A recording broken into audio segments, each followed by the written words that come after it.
Hey, it's Sam, and today I'm talking about your cosmic nature and karma in this lifetime and what to do about it.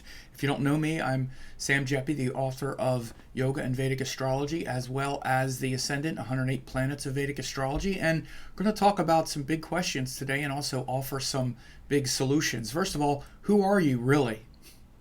Beyond your body and your mind, beyond your family, your possessions, and beyond everything you're going to lose, because you're going to lose it all. We all are. And that shouldn't sound grim. It's just a reality.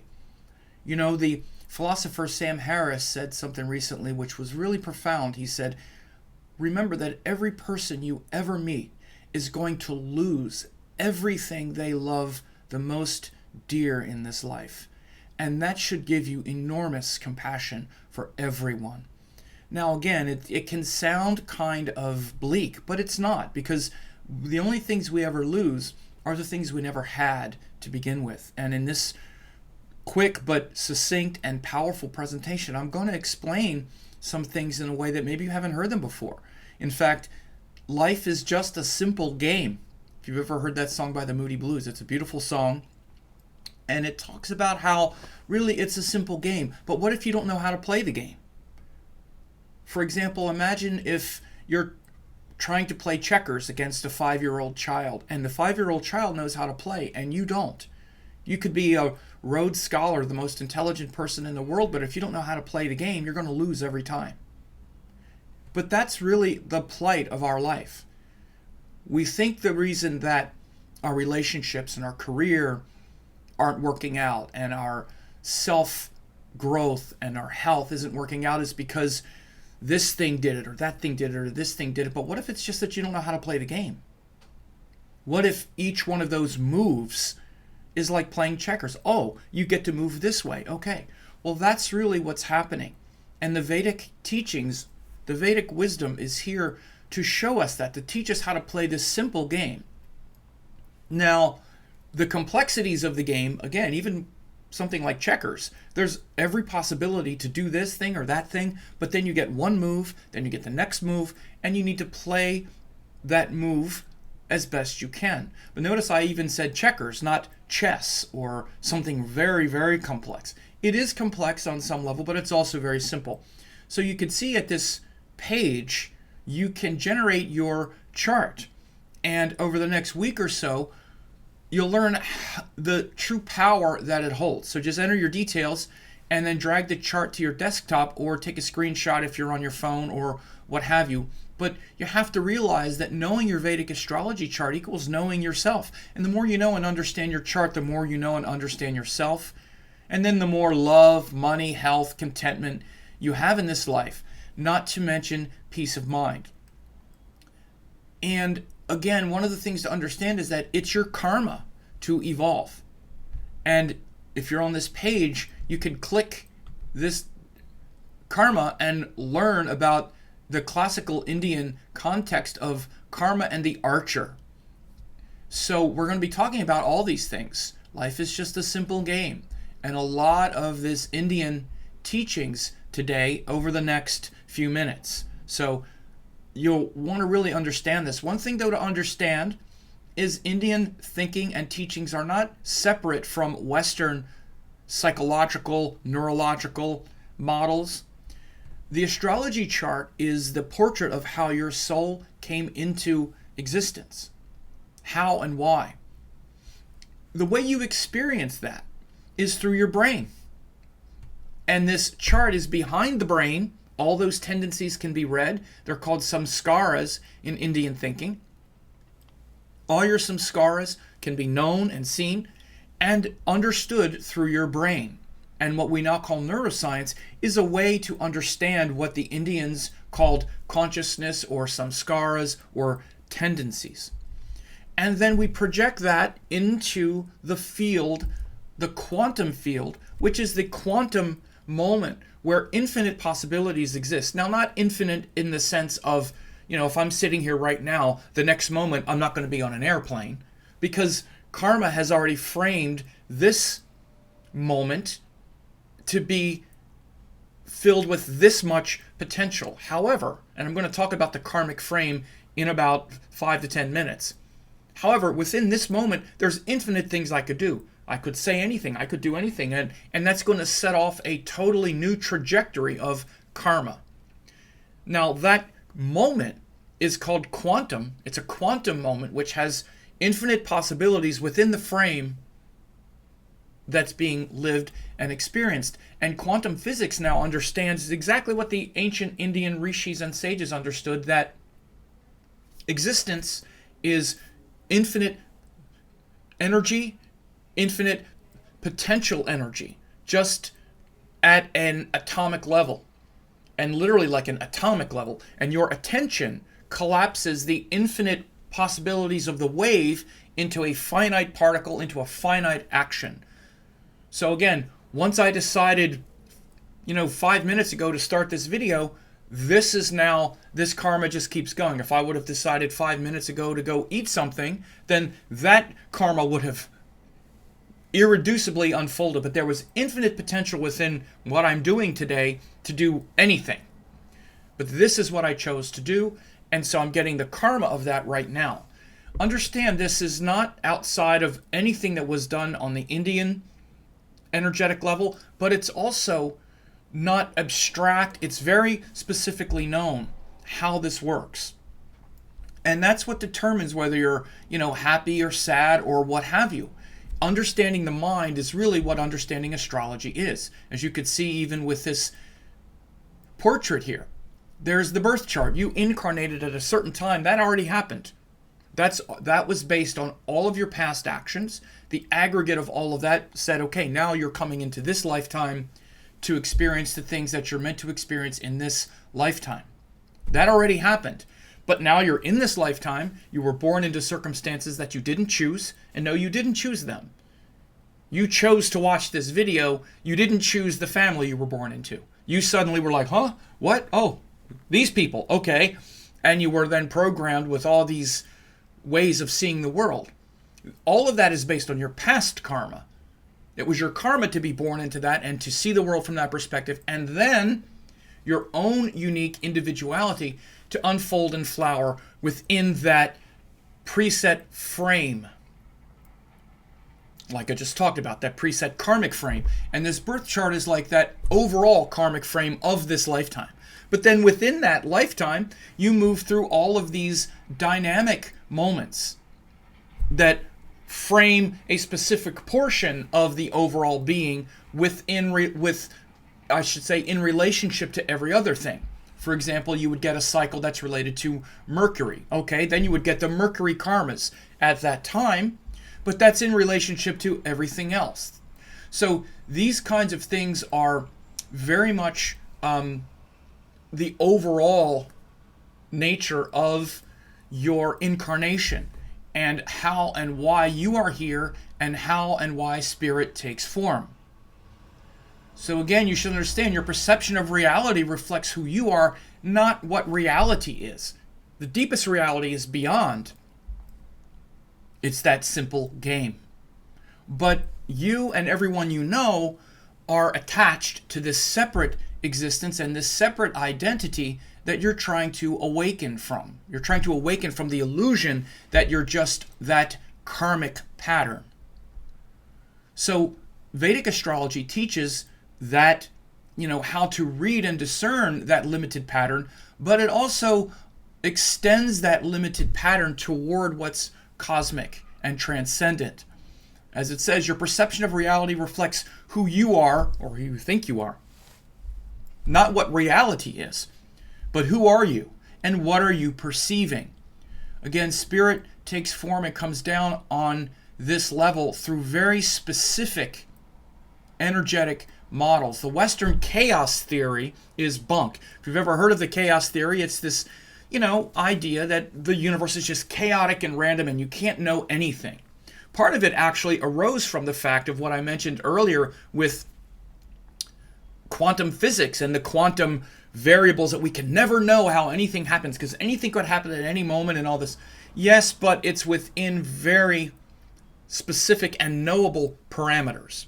For example, if you don't believe me, just ponder the idea of, if anything was possible, then how is it possible that people get bored or again, existence to some extent is really quite boring, in that if anything was possible, then people could just appear and disappear, or objects could fly. There would be no laws of the universe, no gravity, no light, no nothing, no none of that. But it's not boring, but it's very stable, and the universe is deeply ordered.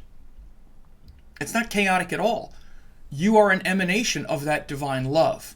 And the Indians had that dialed in since back in the beginning of time, since the mist of time, 1200 to 1500 BC. They had the architecture of the sky worked out in great detail. You could see this is how they had the northern and southern courses of the sun. They worked out the difference between the Earth going around the sun that we measure with the calendar for our life on Earth, and the cosmic sky, which is where all the planets are moving and where our soul comes from. It's a nakshatra stellar-based zodiac where the souls come in from that, and then they come down into this earthly realm where we're now incarnated on the earth. You have karma with the elements and the principles of earth, and they're governed by specific cycles that are measurable and knowable. They had all of that dialed in, even the lunar days, the relationship between the sun, moon, and earth, which is the original cosmic matrix, as you see up here. The number 108 governs this. You can read what's on this page and understand, and they certainly understand these endless cycles that keep repeating and yet never repeat exactly the same way twice. And again, they understood the difference between, again, the zodiac and the nakshatra based zodiac, and the calendar-based sky. So, for example, you could see there's a difference between what we would call the zodiac, which is zodiac signs, and nakshatras, the 27-degree portions of space, and what they call in Western astrology the tropical zodiac, which is actually just pinned to the calendar. It's actually the calendar brought into, or the sky brought into the calendar and mixed together, which, again, this is not what the Indians do or did, because they understood the difference between the calendar and the sky. And it's very noticeable and obvious, and in every one of the texts. So they understood at a very scientific level how these things worked. All of their holidays are based on these cycles of the sun and the moon and our orbit around the sun and the zodiac. It brings together all of these things. I taught a class recently on that, the astrology of myths and the cosmology. I say this because your cosmic nature, your transcendent nature beyond this lifetime and all the karmas and all your habits and patterns that you identify as you, are transcendent. They're beyond. They're beyond just the karma of this earth and this world. And they're ordered, these ordered principles of life and how spirit takes form are what I'm going to be talking about the most today. So again, these principles are very orderly, and they show how and why spirit takes form.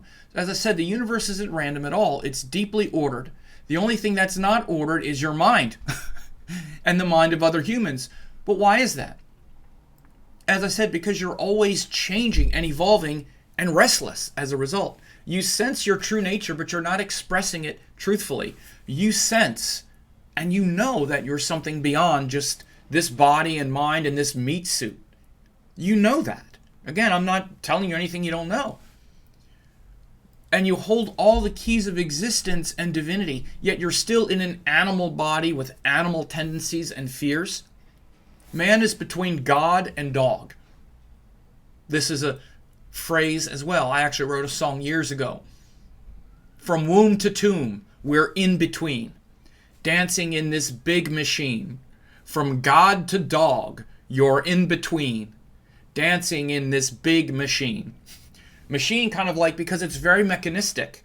That we understand how everything is working. It's almost like a big machine that's running silently and beautifully. By the way, your body is the same way. All of that wisdom of the cosmos is built into your body. Do you know how your body does what it does? Do you know how it's possible that you can just eat food and enjoy it, and your body knows exactly what to do with it? Exactly how to extract the energy from it, to put certain nutrients here, to put others there. What if you had to do that with your mind as smart as you think you are. You think you're so smart, you don't even know how to do anything that your body is doing. What if you had to remember to breathe? What if you had to remember to keep your heart beating, to keep breathing, to take all of the nutrients from your food and send it to the right place? What if you had to do everything that your body just knows how to do? Where does that wisdom come from? Again, so those who say, oh, the universe is just chaotic and random, it's just projecting humans' confusion onto universe. It's just a projection. The only thing that is a bit crazy and out of sync with the rest of nature is the mind of human beings. Even animals, even though they're not as sophisticated as we are, they're at peace. You see, they can relax. They're at peace. And then they respond in the moment, and then they come back into the other moment. And that's the key. They're in the moment. So how do we get back to the moment? How do you get back to the moment? As I said, man is between God and dog, but it's okay. In fact, it's great. Because all you need to do is learn how the game is being played. Then you can win. As I said before, life is just a simple game. A beautiful quote from the Moody Blues. You know this song. As time goes by, you will see that we're going to be free. You and me will touch the sky. Can you see in your mind's eye that we are one? We're all the same, and life is just a simple game. Beautiful song. Please listen to it. Just a beautiful song. Life is just a simple game. And imagine trying to win a simple game like checkers, but you never learned how to play the game. In that case, you would lose over and over again, even to the most amateur level player or even a child. But what if your whole life revolved around winning that game? Every career move, relationship, and attempt to be happy was dependent on how well you could play checkers. You'd be terribly frustrated with everything and be desperate to find someone to teach it to you. Come on, teach me how to play this game. Why do I keep losing? It doesn't look that hard. Just tell me the rules. It's not that hard. In fact, sometimes I win and I don't even know how. So what am I doing that's right, and why is it mostly wrong? That's you, isn't it? So again, whether you know it or not, that's what's going on. But also notice I said checkers. It's a simple game, not chess, a hard game where you have to master this incredibly complicated thing before you can even begin to start making sense. No, it's not that complicated. At first. Now, it can get that complicated, but at first, the simplest things are needed. So again, the Indian yogis and sages learned this and taught this to us, not just information, but practices, like yoga, astrology, Ayurveda. So the structure of the Vedic sciences are really key to understanding, and there are several principles that are just foundational that you need to understand. First, reincarnation and the soul's journey. Just as your mind and awareness develops in this lifetime, your soul grows and evolves through many lifetimes until you become enlightened beyond the limited illusion of the separate identity called the ego. The astrology chart shows your soul's evolution in this lifetime, where you came from in all your past lives and what the potentials are in this lifetime and your tendencies. But you're covered in Maya or illusion or avidya, which means primordial ignorance, that feels like your true nature is the ego, not the soul. You feel like you're this separate being, not that infinite being. No matter how much you might believe the other thing, that's not what feels true to you every moment. And what feels true to you every moment is where you are. You're in the moment, whether you know it or not. And you're going to rely on what is the most truthful when you need to take action in the moment. You're not taking action based on your nature as the infinite soul. You're taking action based on your ego, your sense of separateness. So we project this ignorance as Maya, illusion, which creates suffering through the attachment of your soul to that false ego structure. So the illusion of me and mine is the main illusion and source of attachment because you think you're this limited being. From there, every other mistake happens. That's the first move in checkers is, okay, it's kind of like the first thing you have to understand is that you have to move the pieces, right? And you might not even know that you'll have to do that. Think about it. Or that they move this way. It's like the basic thing to understand. Then there's the thing called Dharma, which is really just the truth of life and existence, the truth that you're the spiritual being having the human experience. Dharma can also be understood as the essence of something, its true state, its natural state. The Dharma of water is to be wet, to flow, to be cool. When we are in alignment with Dharma, we are in flow with our true nature, which is also related to love, joy, beauty, because they are the essence of life, love, and the good feeling, not just desire and emotion. So your nature, your dharmic nature, the truth of who you are is this life, is this love, this beauty, this joy. That's why when things are out of alignment with that, it's out of alignment with your true nature. Otherwise, how would you know the difference? How would you know that things are out of alignment if that wasn't your true nature, your true essence?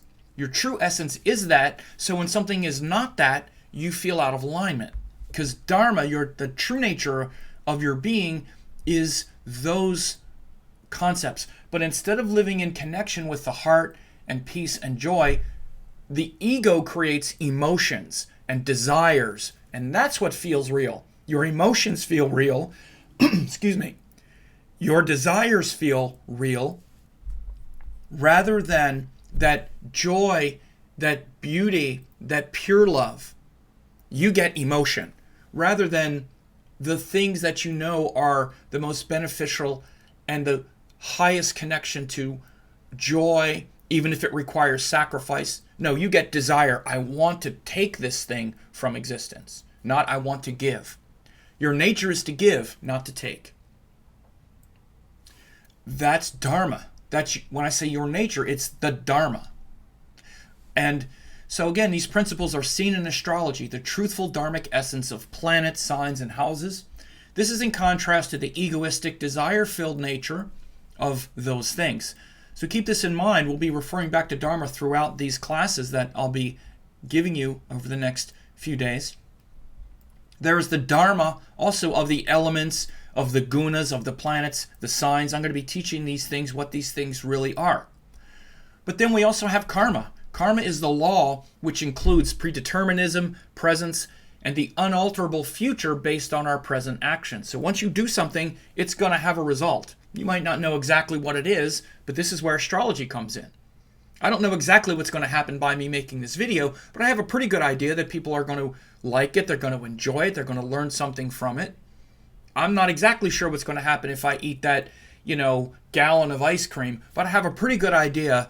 It might be enjoyable for half an hour, but then I'm going to regret it for the next maybe 2 days. I'm not exactly sure how it's going to work out, but I have a pretty good idea.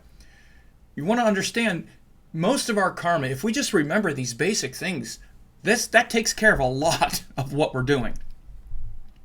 But one of the great misunderstandings about karma comes from the judgment we bring. There's no judgment or punishment in karma. I found it easier to view karma to be more like a natural law, such as gravity, rather than as a spiritual principle.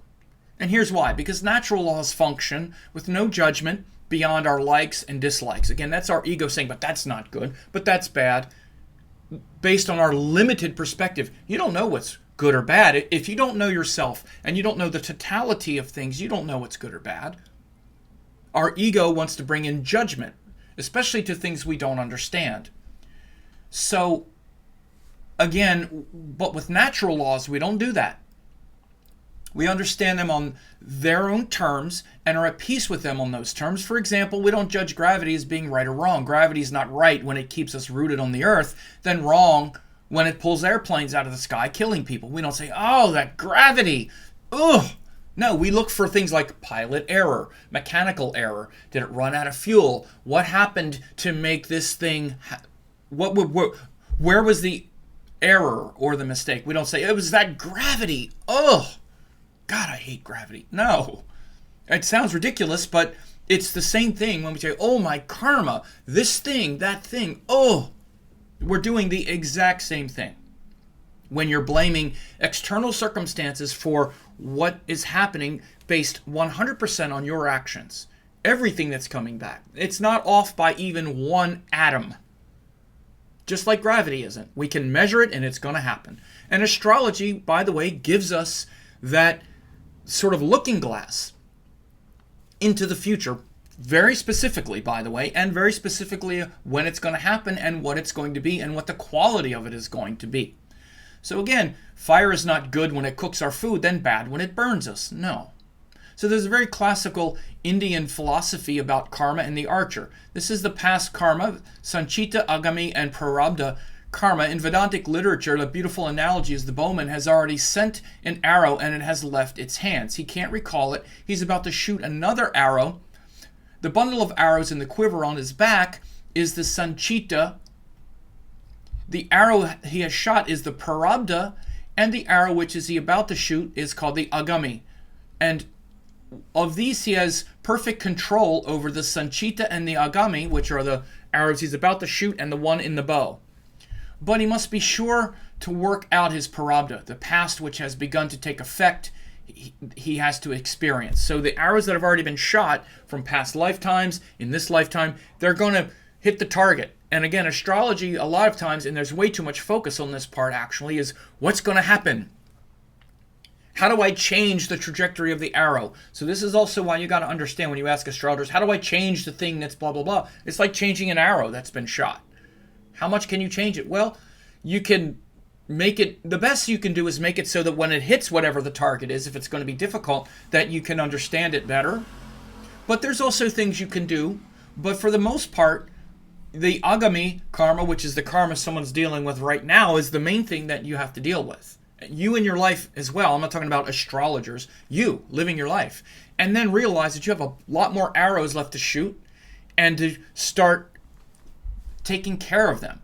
So this Indian philosophy that governs Vedic astrology is called Sankhya philosophy, and these sacred structures and principles of the cosmos have formed your body, your tendencies, and these immutable laws and structures are always operating whether you know it or not. They're the same principles that govern yoga, meditation, all spirituality and mysticism, and Vedic astrology. And from the great text Brihat Parashara Hora Sastra, it says, Ahamkara is of three classes, in effect with sattvic, rajasic, and tamasic disposition. Divine class, sensory organs, and the five primordial compounds are respectively said from the three Ahamkaras. So these verses outline the building blocks of Vedic astrology and all the Indian metaphysical sciences. In addition, there are other frameworks. You could see them. This is the astrology chart. We can really see it in the zodiac signs, also in the planets. In the next video that I'm going to do, we're going to go over all the planets. We're going to go over the zodiac circle. Stay tuned for that, because in 2 days, you'll start to learn how to read your chart with great clarity. Even if you've been doing it before, I'm going to really streamline these things for you so you can really start to understand with planets and signs and your tendencies and potentials really are. Again, we're going to, in a minute talk about the karmic frame a little bit more, but you want to understand that all of these principles of Sankhya philosophy, especially if you're involved with Ayurveda or yoga, it's very beneficial to learn astrology along with it, because you're learning how these same principles come down in a larger context. Ayurveda teaches you how to work with them day to day with your diet and with other kinds of things. Incredibly practical way to live life, the science of life. It really should be life on earth in the body. That's what it's for. Yoga is to evolve consciousness through the body towards something transcendent. To literally use your body as like a laboratory of evolution, because your body holds all the power, all the energy, and all the secrets. And through yoga, through the postures, through the breath, through the pranayama, through mantra, all of this stuff, you evolve consciousness. In fact, that's the main thing that we all need to be doing, is the yoga. But the astrology teaches us how and why it all works, and how it all works, and how to be in tune with it. In many ways, it's the science that really sort of lords over the others, because it shows how and why. And so you see that these are some universal frameworks. There's planets, there are gunas and elements, modalities, also castes. There are a lot of things. I'm going to talk about this in the next video in a couple days. And all the zodiac signs have those tendencies. You see all of these different symbols here with the guna. We have the sattva guna, or we have the rajasic guna, or we have the tamasic guna, and all of these different things. Ponder this zodiac scheme here. It's very important. So again, like I say, I'm going to be doing some videos here in the next few days. So look at the big picture and what's next for you. Again, the arrangement of energy seen by the gunas and elements is fixed at birth, as well as the other frameworks. That doesn't mean every activity is fixed and every response to every life situation is fixed. No, of course not. In fact, you're here to respond with clarity and presence to every unique moment. The karma seen in the birth chart shows the nature of your projections onto these life experiences. Like I said, that's called Maya. You're projecting yourself everywhere. The thing that everything has in common in your life is you and your tendencies. You're looking for exactly the thing, exactly the way your mind is. You're making reality conform to that. You're saying, oh, this is what reality is. This is what it is. But it's not, for good or bad. So again, good or bad really doesn't even exist on a deeper level. So astrology gives us this perspective to start to unwind all of those biases and tendencies and projections. Again, you're not playing checkers yet at that point. You're just emotional about why you can't play it. Understand something on that level. That's really what's happening. You're not even playing the game yet. You're just all emotional and projecting. Why can't I do this? Why do I keep losing? Okay, I won a little bit, but how did I even do it? I'm not sure. It just seemed like fate. Something just came. This is why we're very religious about things we don't understand. We look for some bewildering answer because we don't even know what we're doing right when we win, let alone why we keep losing. So again, this is very important. So again, no, every situation is not fixed. In fact, you're here to respond with clarity, presence to every unique moment. The karma seen in the birth chart shows the nature of your projections onto these situations. It shows both the aggregate of your energy and the specific moments that are being developed in you at any given time based on the current dashas and cycles. So this is the way I explain it. This is in my book, Yoga and Vedic Astrology. You're here in a moment, in this moment, right? In this moment, you're right now. There are circumstances in the present ready for action, right? Even right now, 10, 15 minutes ago, those circumstances were to watch this video. That's the circumstances. Wherever you're sitting, you have access to it, and you decided to do it. Then as the moment goes, here's the presence, and this is the moment. Actions in the present creating the future. That's what's happening right now at this moment. They're creating the future.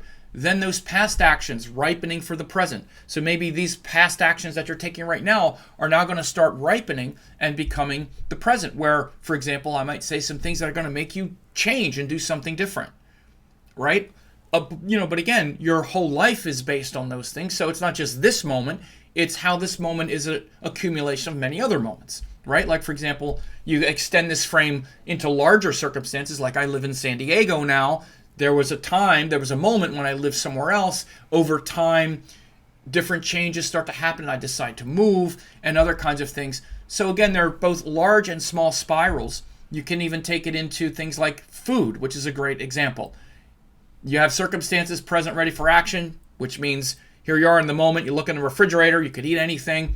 You eat something, then those actions are going to create the future. The past actions are going to ripen for the present. And then those circumstances from the past framing the present, like the example of eating the gallon of ice cream. So they're both large and small, but you're living in the moment. You are in this moment whether you know it or not. The problem is your body and your consciousness and reality is in the moment, but your mind is always somewhere else. This is one of the ways you're not playing the game right. And all of that presence, this is why I break it down into predeterminism and presence, because you have presence right now in this moment to decide to do the absolute best thing, and the thing you know is right now, and knowing that it's going to have a ripple effect, and that's going to come back, and you're going to reap the rewards of that. Or you can do the thing that is not correct, that you know even might be bad for you, and you know you're going to get that result, and it's going to come back, and then you're going to be living that again. And people get stuck in this kind of cycle. And again, once you eat that gallon of ice cream, it's now predeterminism. That arrow has left the bow. It's now predetermined when you eat that gallon of ice cream that you're saying to hell with it. I want to enjoy myself this much right now, and I'm ready to suffer this much at some future point for it. With weight gain, with poor digestion, whatever else it is. It's absolutely going to happen. That's karma. It's the law. It's going to happen. You decide, I'm going to stick my hand in this fire. I'm just going to deal with it. Well, then your predetermined outcome is there. So, but in the moment, everything is possible. And what astrology really does is allow us to unravel that potential of the moment. And in the next video, that's what we're going to do. We're going to take, and that chart that you have made, we're going to unravel it. And we're going to take the planets in signs and show you that your tendencies and potentials based on that. So, again, in Vedic astrology, both complicated and simple, from the outside looking in, as a potential student, for example, it looks extremely complicated, but this is mostly because you are complicating it and you've heard teachers complicate it. Of course, there's a lot to learn, but as I said, it's essentially quite simple. It's simply organizing and arranging all those life forces into living universal frameworks first. You absolutely must do that. These are the same frameworks that lead to stillness when you practice yoga or eat healthy, but instead of applying them to moving your body or your diet, you're applying them to the living forces of consciousness. So again, stay tuned. In 2 days, we'll start reading your chart with greater clarity. But again, that whole thing, this last section here, it's the same frameworks, or I say it's simply organizing and arranging all these life forces into universal frameworks. Again, it's actually quite simple. Like the rules of checkers, for example. It's very simple. You have red and black, you move and you can jump over other squares. There's specific ways that you can move the pieces. But then what piece, what move comes next? Every game of checkers is completely different. Every game of chess completely different. Even though it's the same, you have the same variables. They're completely different outcomes. Every one is unique. Just like the birth chart, just like every moment you're living, there's infinite possibility, like I said before, within what you're doing. Again, if you're playing checkers, you're not going to, turn into a horse and fly or something, but that's not the karmic frame. The karmic frame of playing a game of checkers is you're sitting across from someone and there's a board. But what moves get played, it's never the same way twice. Because that's why you're here. You're here to play the game. You're here to come into this lifetime, in this body, and then respond and test what you think you know. You think you know how things work based on your karma. You think you got it all figured out. Your ego does. But you're still an ego. That's why you incarnated, trying to awaken from the illusion. And you don't even know you're playing a game. For the most part, many people don't even know they're playing a game. They're like, oh no, this isn't a game, this is real. I'm really this person. All this stuff is real. It's really people doing stuff to me. And No, you don't even know the game. That's not the game. The game is, I don't know who I am. First, I don't know how any of this works. I've incredibly arrogant based on my ego. I think I know how to do things that are important. You don't even know how to keep your heart beating. You don't even know how to breathe. You don't even know how to digest your food. You don't know how to do anything important. If the wisdom of the cosmos and God's grace, which is all that, stopped flowing for 1 second, you'd be dead. It wouldn't take long. How long would it take for your heart to stop beating for you to be dead? A couple minutes? And you can't even do that yourself. That's what has been called God's grace. You don't do it. So you don't even know the game. Any wonder you keep losing and frustrated and projecting this ignorance outward.